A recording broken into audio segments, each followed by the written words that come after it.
फिलिपियों के हमारे इस अध्ययन में हम दूसरे अध्याय में हैं और आज हम 5 से 8 आयतों पर चर्चा करेंगे। हम बात कर रहे हैं एटीट्यूड की। कल हमने देखा था कि पौलुस कहता है एक मन के रहो, अपनी स्वार्थी महत्वाकांक्षा के लिए कुछ ना करो, पर दीनता से एक दूसरे को अपने से अच्छा समझो, केवल अपनी नहीं दूसरों के हितों की भी चिंता करो। और फिर वह कहता है 5 आयत में, जैसा मसीह यीशु का स्वभाव था वैसा ही तुम्हारा भी स्वभाव हो। कॉमन लैंग्वेज में के अनुवाद में ऐसा लिखा है कि जैसा मसीह यीशु का मनोभाव था। मनोभाव मतलब एटीट्यूड। तो आज हम यीशु मसीह के एटीट्यूड को देखेंगे, जैसा हमारा भी होना चाहिए अगर हम उसके अनुयायी हैं, उसके चेले हैं, उसके विश्वासी हैं।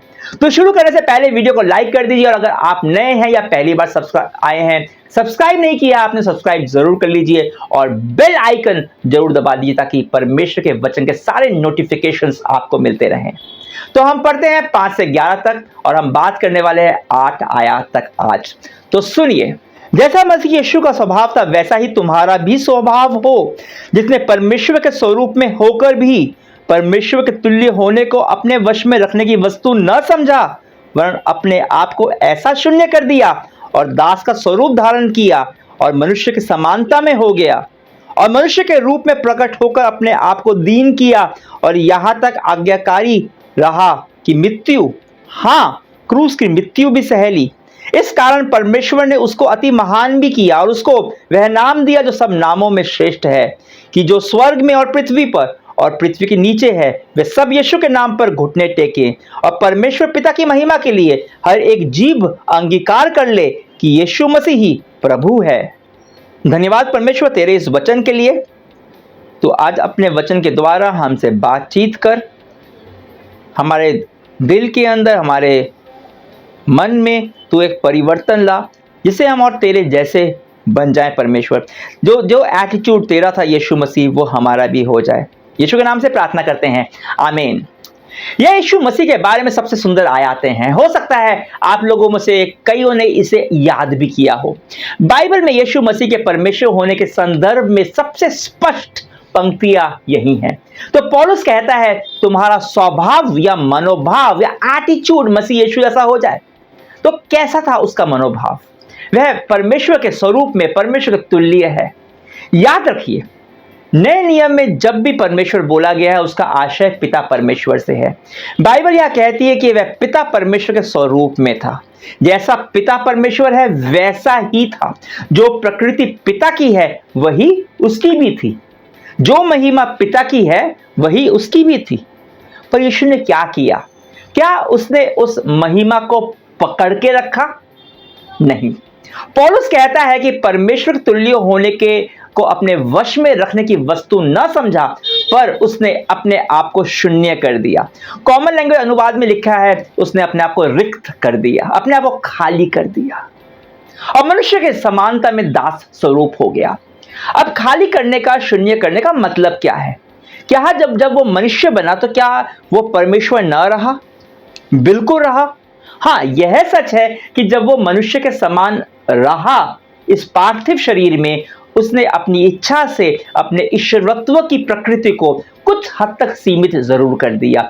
मनुष्य के समान जब वह यहाँ पर था तो वह सर्वव्यापी नहीं था। वो हर जगह पे एक साथ नहीं हो सकता था। उसमें मनुष्य की दुर्बलताएं थी, उसे भूख लगती, प्यास लगती, थक जाता, नींद आती। वह परमेश्वर ही रहा।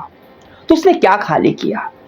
पिता परमेश्वर के साथ उसने अपनी समानता को माफ कीजिएगा, पिता परमेश्वर के साथ उसने अपनी समानता को, उसकी महिमा को उसने खाली कर दिया। उसने खाली कर दिया। आप समझ सकते हैं, परमेश्वर का मनुष्य बन जाना और इस तरह से अपने आप को सीमित कर जाना, वो कैसा है? मान लीजिए एक मनुष्य अगर अपने आप को कॉकरोच बना ले, तो परमेश्वर जो सृष्टि करता है अपनी सृष्टि के समान वो बन गया। हम क्या करते हैं?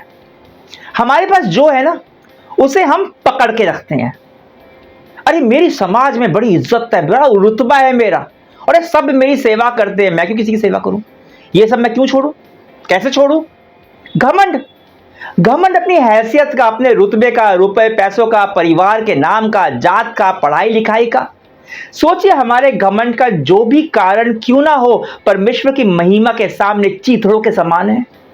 पर यीशु परमेश्वर होते हुए भी जिसकी जो महिमा थी, उस महिमा को उसने छोड़ दिया, शून्य कर दिया।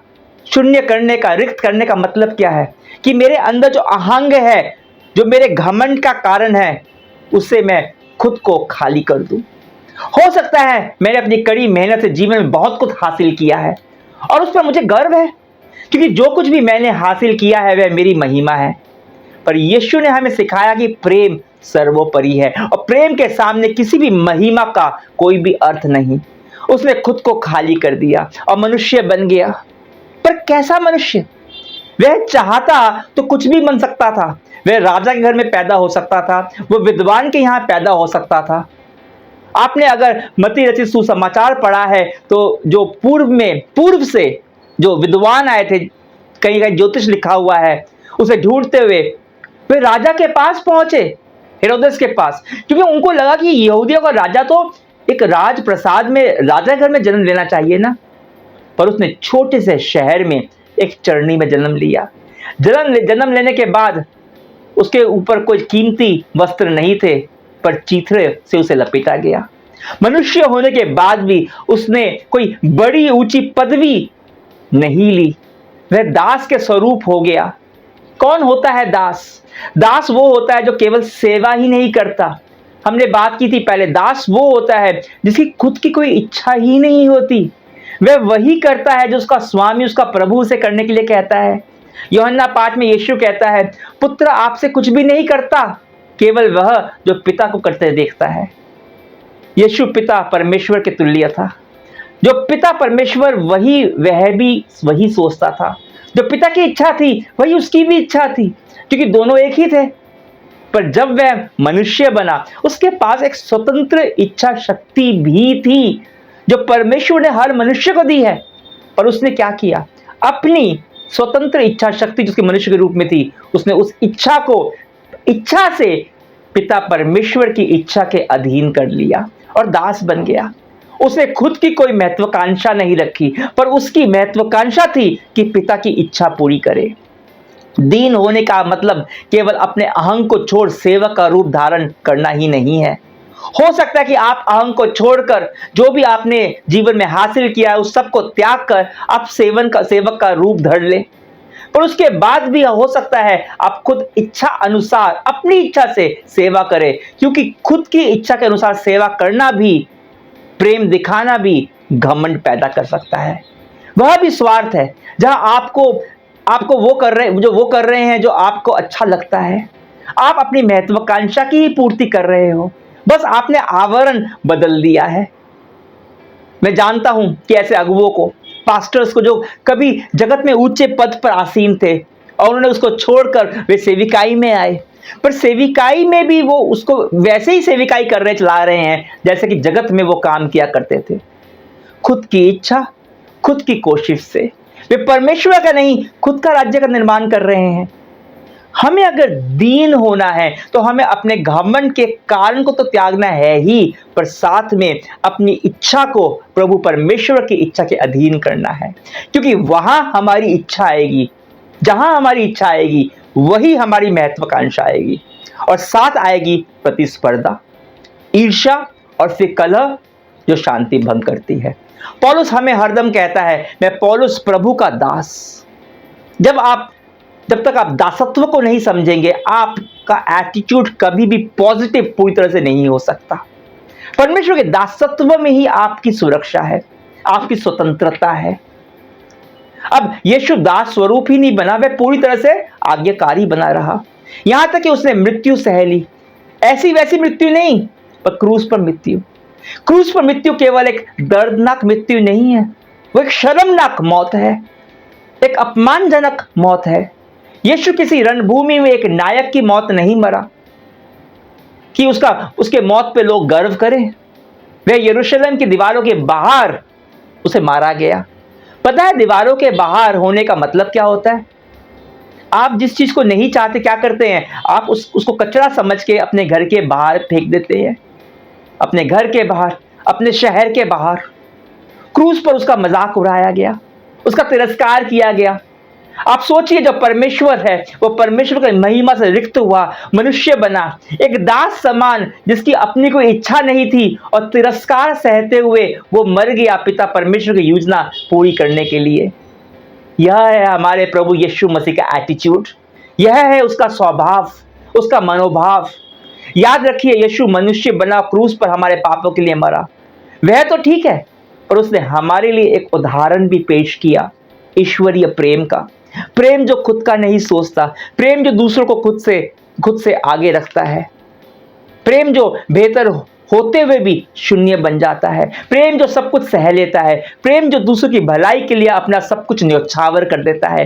प्रेम से बेहतर कोई एटीट्यूड दूसरा है ही नहीं। अब पौलुस कह रहा है कि आपका भी वही एटीट्यूड हो जो यीशु मसीह का था। जितने भी इस जगत में पॉजिटिव एटीट्यूड सिखाने वाले, एक समय मैं भी वही था। वे कहते हैं पॉजिटिव सोचो, पॉजिटिव थिंकिंग, पॉजिटिव सोचो। वो भी कहते हैं कि प्यार करो, दूसरों से प्यार करो, पर कैसे? यह वह नहीं बता सकते, क्योंकि उनके पास कोई नमूना नहीं है प्रेम का जो हमारे पास है।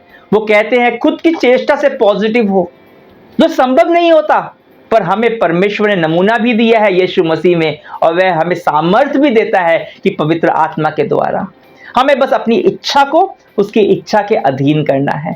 हम परमेश्वर को प्रभु बोलते हैं, पर अनेकों बार हम खुद अपने जीवन के प्रभु बने रहते हैं। प्रभु का मतलब क्या होता है? स्वामी, जो हमारा मालिक है, मालिक जिसकी इच्छा ही हमारे लिए आज्ञा होती है, जिसे खुश करना ही हमारा उद्देश्य होता है।